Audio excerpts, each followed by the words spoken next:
In this lecture, we'll visit the thread tool. It's nice and simple to use and a great feature when working in Fusion 360. So I've modeled up some parts here that I'll be working with. I'll add them as a downloadable resource, so you can download these and use them if you like. Otherwise, feel free to model your own parts and you can work with them. So on the left-hand side, I've currently got a shaft, which we're going to add a thread to, so that'll become a rod. In the center there, we've got a generic hex head bolt. And then right at the end there, we've got a nut. So we're going to work with two external threads and then an internal thread on the nut. Let's start first of all with a shaft, and let's make this a threaded rod. So the thread tool is located under the creation tools under solid. Let's left click there once. As we scroll down, we've got thread there. And again, feel free to add a shortcut if you like. I'm going to select the thread tool. And then our toolbox pops up and we need to identify here a face that we want to apply the thread to. So very simply, left click once, identifying this face.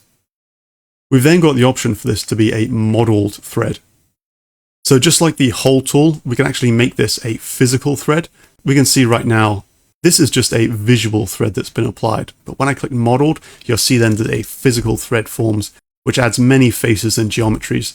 And this is ideal for 3D printing. So any part with 3D printing that requires a thread, we would always go with the modeled selection on.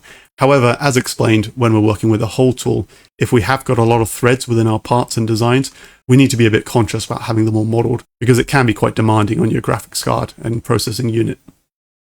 I'm going to leave that as modeled for now, then let's scroll further down. So we've got full length, in this case a threaded rod. I'm going to leave that as full length. Under the thread type, just like in the hole tool, we've got all the various standards available here. I'm going to go with isometric profile.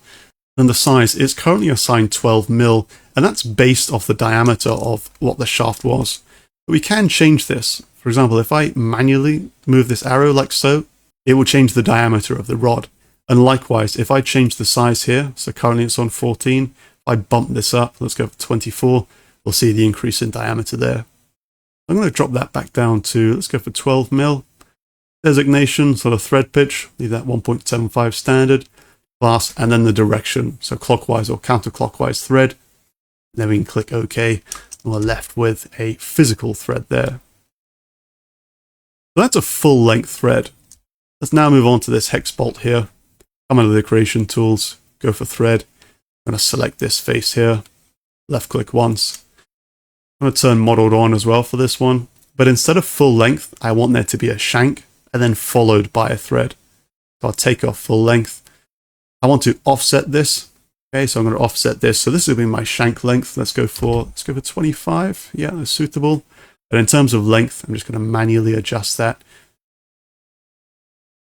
I'm going to leave that as a size 12mm. But again, we can change this. So if I go for 18, you'll see the whole diameter jumps up in size.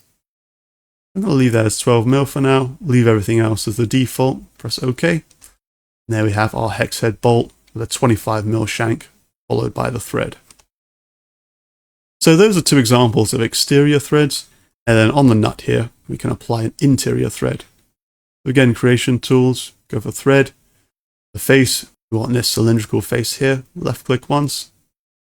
I'm going to put this as modeled as well, ready for 3D printing, full length of course. And again, yeah, we can change this. So if I drop this down to, let's say 7, the diameter drastically reduces. I'm going to put that up to, let's go for 14mm. Leave everything else as standard. Right hand thread, click OK. There we've got our physical thread. I'll just show you that through the section analysis. So by section from here, click OK, and then we can visually see, well, we can see much better here, the actual physical thread form as it weaves around. The same with our bolt with the shank, and then with a nut as well. All of those parts are now ready for 3D printing. And that's it for the thread tool. It's a very straightforward tool to use, really useful, and especially when it comes to 3D printing. And so I will see you in the next lecture.